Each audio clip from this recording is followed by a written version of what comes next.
Zamfara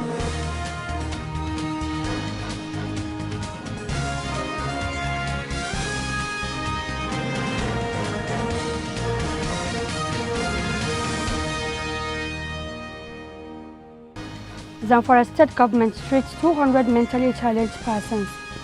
Zamfara Government donates 6 vehicles to Army to curtail insecurity in the state.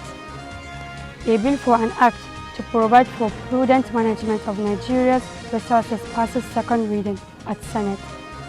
On business, important economic issues top discussions between President Buhari and Economic Advisory Council. On sports, Real Madrid and Barcelona eliminated from the Spanish Copa del Rey. And on the international scene, Buhari leaves for UN summit.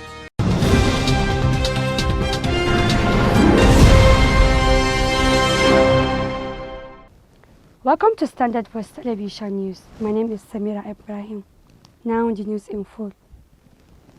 Zamfara State Government has facilitated the treatment of over 200 less privileged persons with mental illness since the assumption of office by Governor Bello Muhammad Matawallan Maradon in June last year. This was disclosed by Imam Bashir Siraja Gusau, Executive Secretary Zakat and Endowment Board, during the presentation of cash donations to some selected orphans by a Saudi Arabia-based Islamic organization, the World Muslim League. The Executive Secretary said the state government ordered for the register of those who have mental challenges and are not privileged to sponsor or get sponsorship for treatment, which the government fully took responsibility.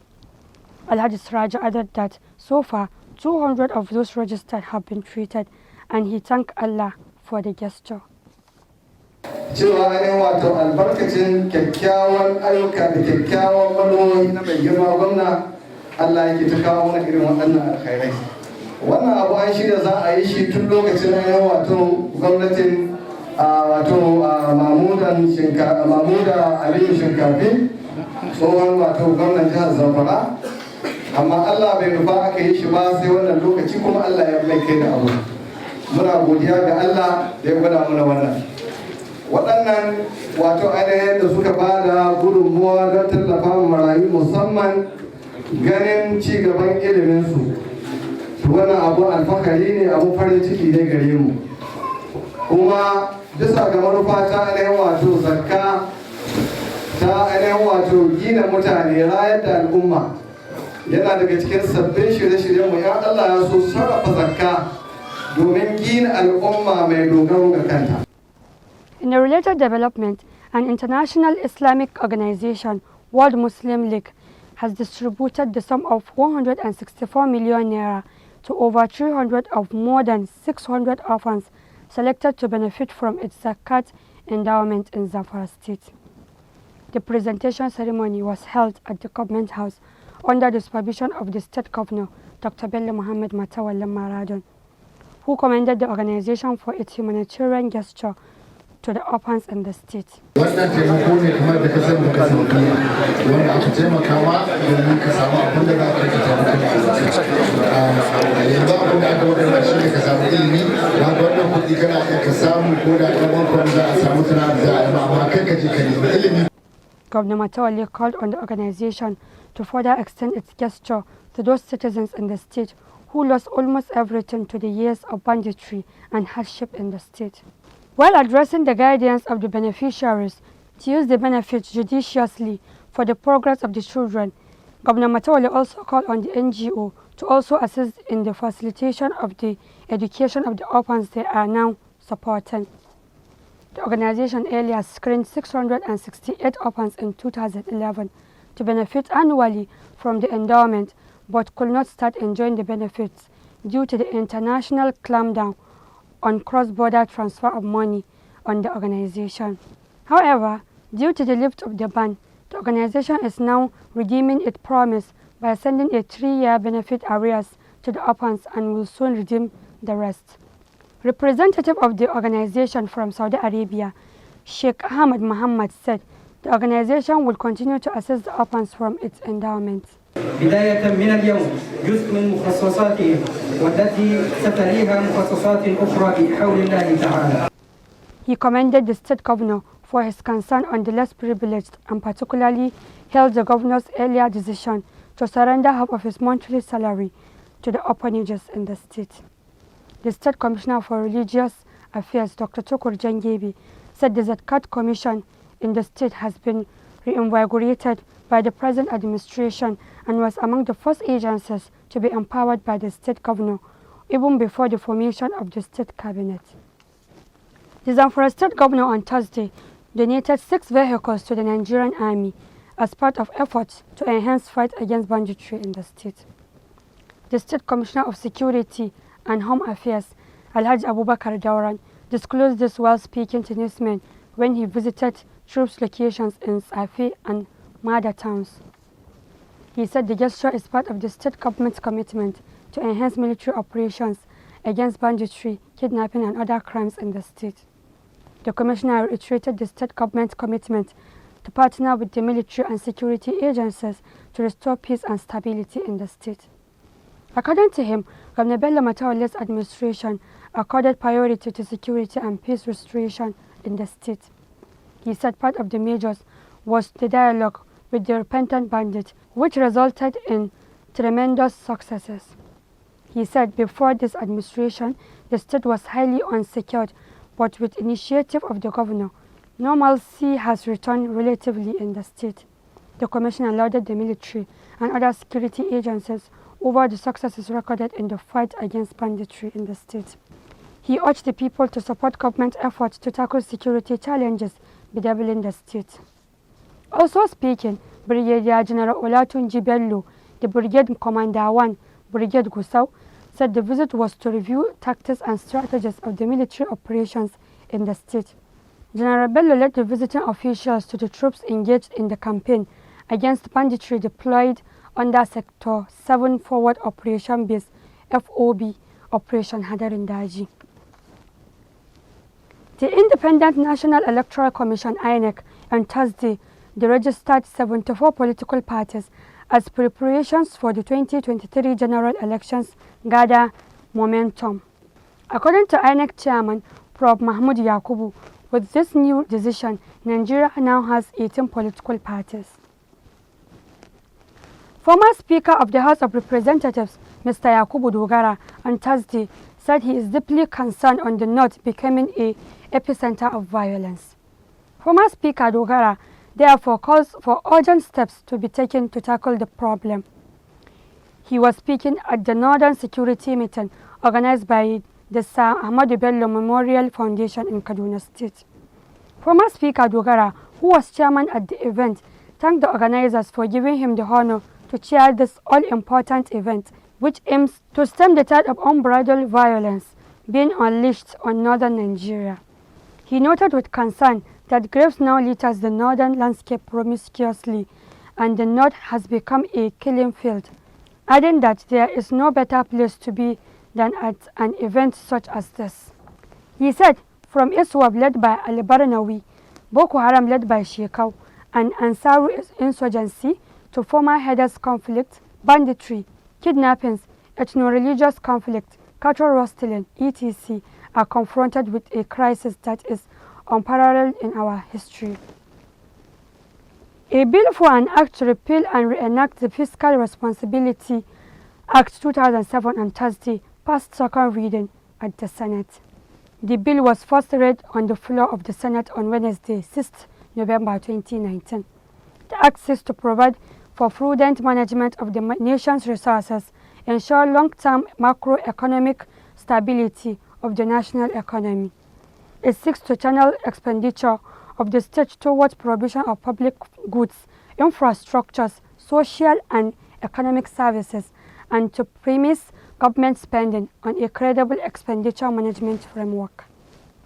Leading the debate, sponsor of the bill, Senator Aishatu Dahiru, Adamawa Central, said having operated the act for a decade, a number of issues are pertinent in assessing the effectiveness of implementation of the provisions of the Act and the Fiscal Responsibility Act, FRA, as its enforcer.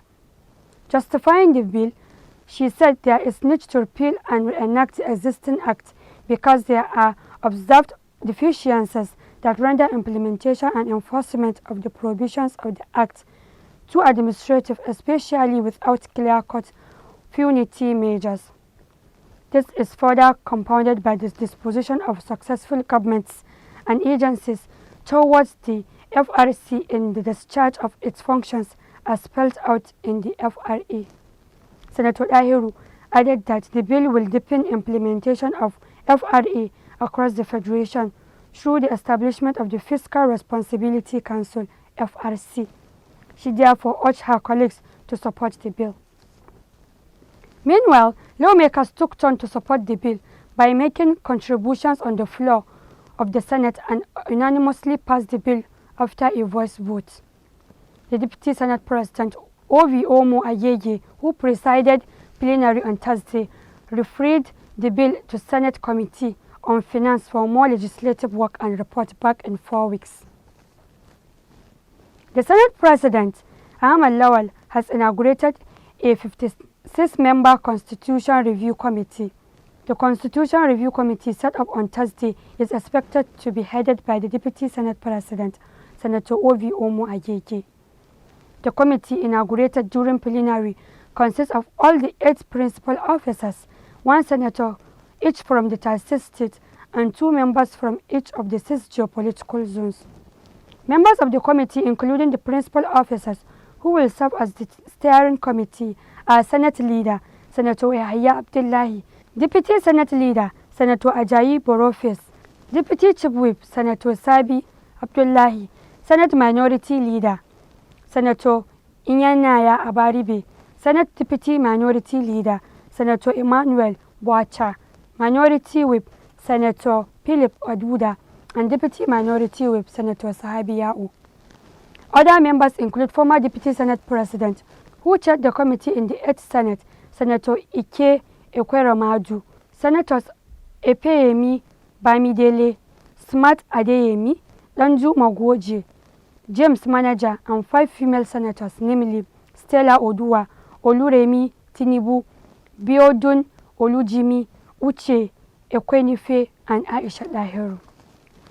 As part of efforts to tackle the security challenges in Nigeria, the northern part of the country has followed the lead of the Southwest Amotekun in creating a security outfit. The coalition of northern groups, CNG, on Wednesday unveiled Northern Regional Security Initiative, codenamed Shege Kafasa. Shege Kafasa, which means I dare you, was unveiled with symbol of a roaring lion. Amotekun is represented by a leopard. Addressing a press conference shortly before unveiling their outfit, the CNG said that for the past 12 years, the North has struggled with disabling challenges that include dwindling economy and rising poverty.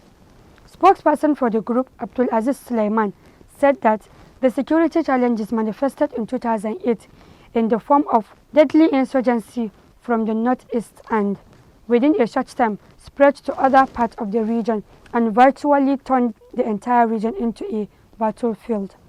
The CNG said a new dimension was introduced to the farmers-herders conflict, which gradually deteriorated into an uncontrollable proportion and deepened the artificial rift between communities in the region. This trend suddenly metamorphosed into a deadly armed banditry and kidnapping for ransom, which is recycled for arms and drugs. This is in addition to another frustrating trend of the theft and forced trafficking in northern children to other parts of the country for reasons that are largely dubious. The culmination of these security challenges has for the past decade turned the entire region into a house of horror, with violent killings reported on a daily basis, communities displaced with formal and informal IDP camps spreading across the region. The situation today on most northern highways, innocent travelers are waylaid, robbed and abducted, towns and villages attacked and sacked by bandits who have created an atmosphere of palpable fear across the region. President Muhammadu Buhari has described the National Youth Service Corps (NYSC) scheme as a laudable one that needs to be sustained as it affords the opportunity for Nigerian youth to understand the country better. The president said people come from far and wide Some people from Victoria Island in Lagos have not even been to Ikeja. They now find themselves in Daura and other parts of the country. He stated that whenever he goes to his town, he gets in touch with members, some of them from Lagos, some from Port Harcourt and other parts of the country. President Buhari, who said this on Thursday in Abuja while playing host to co-members who came on thank you visit to him, also praised General Yakubu Gowon for the initiative. He said whenever he meets General Gowon up till today, he thanked him for initiating the NYSC because it is his nationalist and patriotic thinking that led to the development of the scheme. Whenever I meet General Gowon, up to today, I thank him for starting the NYSC. It's a very, very nationalistic and patriotic thinking that led to the development of the NYSC. It's a fantastic thing that General Gowon has done to this country. I feel very strongly that the NYSC should continue. 4 members representing others countrywide came to convey their deepest gratitude to the President over the recent increase in their monthly allowances from 19,800 to 33,000 naira. According to them, the implementation in January, when they least expected, it brought tears of joy to them as they had doubts of the promises earlier made. They said he had demonstrated that he is a loving and caring father committed to the welfare of his children. They also reiterated their commitment to do their best during their period in the scheme. They said the increase is a wake-up call to them to show more commitment to the affairs of the country. They explained that they are great stakeholders in the collective determination of building a prosperous and united Nigeria. The NYSC members were led to the State House by the Minister of Youth and Sports Development, Sunday Dari, and the Director General of the scheme, Brigadier General Ibrahim Shaibu. We'll be right back after this short commercial break. Stay tuned.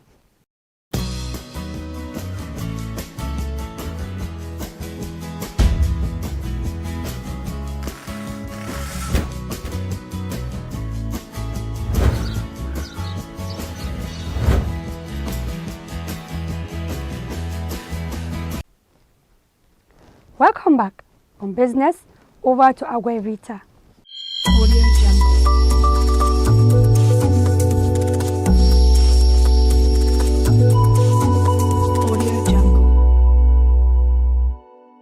Welcome to Business News. President Mohamed Buhari on Thursday received an important briefing by the new Economic Advisory Council, EAC, giving firm commitment that his administration will be bound by the advice on economic-related matters. At a meeting with the Professor, Doyin Salame led 8-member council at the Presidential Villa, Abuja. President Buhari gave the first directive from the recommendations that the Secretary to the Government of the Federation, Boss Mustafa, addressed. Immediately he observed lapses in coordinations between ministries and all agents of government. In his remark after listening to the reports of macroeconomic importance and their views and recommendations, President Buhari said on the issues of coordinations that the lack of synergy between ministry departments and agency could no longer be accepted. The President explained that the administration is working for the country, not for personal interest. We read the work of the Council since its inauguration to replace the Economic Management Team, EMT. President Buhari said he was highly pleased with the painstaking thoroughness of the primary report. He said he was satisfied with the slight points of the report and it could be incorporated in government economic policies. Speaking about the challenges facing the economy and the tax that rests on the shoulder of the members, the President noted that the economy is the most delicate and sensitive of all aspects of national life. He said a little change in the matrix can lead to major disruptions in the national economy. For examples, international changes in oil price, bad harvest, conflicts in strategic global location, a major epidemic like the current coronavirus, traffic changes in major world economies, to mention only a few examples that rarely comes to mind, can significantly affect our plans. President Buhari, who accepted that the EAC should now brief him more frequently, at least once every 6 weeks, instead of once every quarter, thanked the member for their patriotism and commitment in accepting the challenging responsibility conferred on them. Earlier in the submission of the report, Professor Solomon, supported by intervention of council members, responded to a question by the President and his team in which they outlined a number of challenging opportunities facing the economy and preferred solutions to most of them. In addition to the issue of synergy, which the President addressed at the meeting, the Council raised concern that the rate of the growth of the economy is lower than the rate the country population is growing. The need to strengthen National Statistical Agency, reform procurement process, improve educations, and the need for job planning in training offered by academic institutions.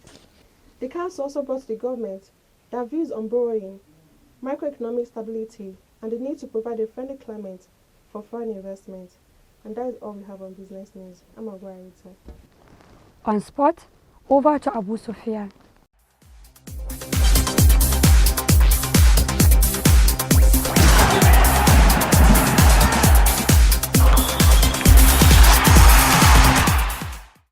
Welcome to Standard Voice Television Sports Room. My name is Abu Sufyan Abubakar, and as usual, I bring the sports updates. Both Real Madrid and Barcelona have been eliminated from the Spanish Copa del Rey on Thursday evening. Firstly, Real Madrid suffered an embarrassing home defeat against Real Sociedad, with ex-Real Madrid player Martin Odegaard and new Sociedad's forward Alexandre Isaiah destroying the home team. Odegaard was on the score sheet as Alexandre Isaiah scored 2 goals. This is the first time that Real Madrid have conceded 4 goals in a single game since Zinedine Zidane took over the club. And for FC Barcelona, it was an embarrassing defeat as Atletico Bilbao's forward Inaki Williams left it late to humiliate Barcelona and score a solo goal in the final minute of the game. Neither Lionel Messi nor his teammates could affect the scoreline throughout the game in what happened to be a very boring performance from the Catalans. This is the first time since 1955 that both Real Madrid and Barcelona have been eliminated from the Copa del Rey on the same day. And also in the English Premier League, Liverpool boss have named Takumi Minamino in his Champions League squad. Liverpool signed Takumi Minamino from Salzburg FC in January for €7.5 million, and the Japanese forward is now included in the Liverpool 26-man UEFA Champions League squad at the expense of Dutch defender Steven van der Berg. Liverpool are to play Atletico Bilbao away in the Champions League on the 17th of this month. And that's all we have on sports today. Back to the newsroom. And on the international scene,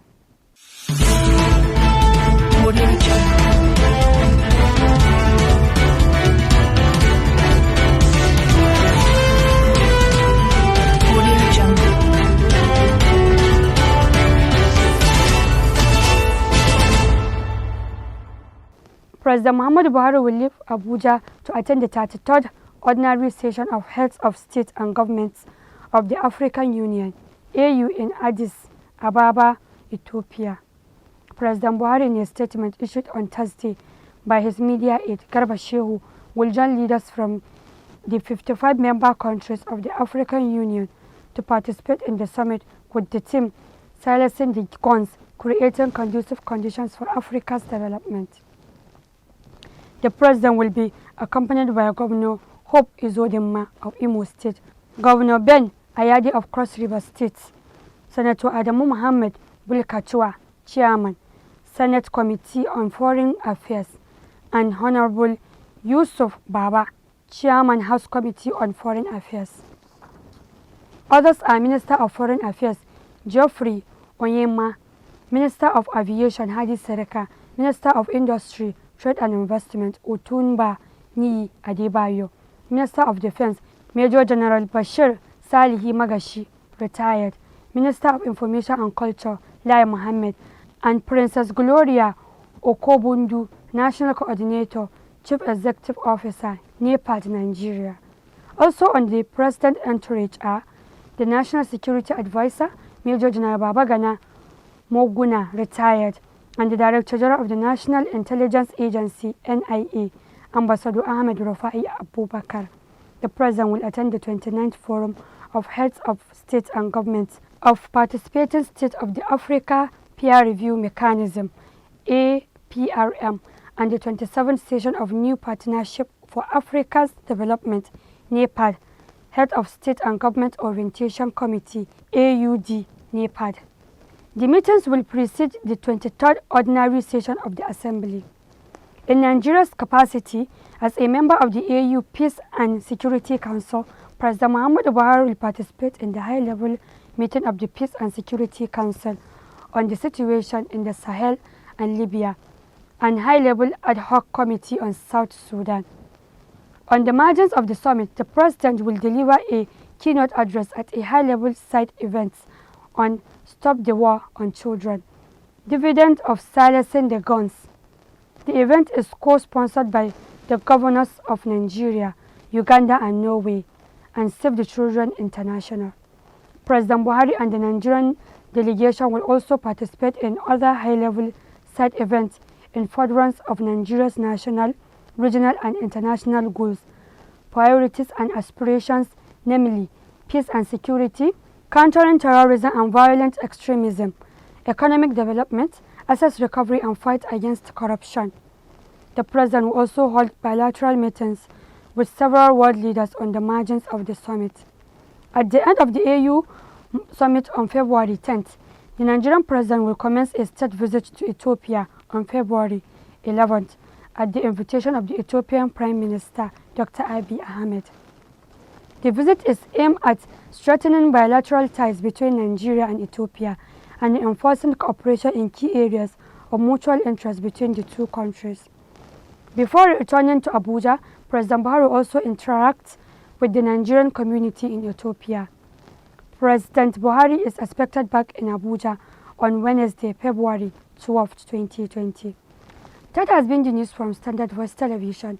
To end the news, a quick look at the major headlines. Zamfara State Government treats 200 mentally challenged persons.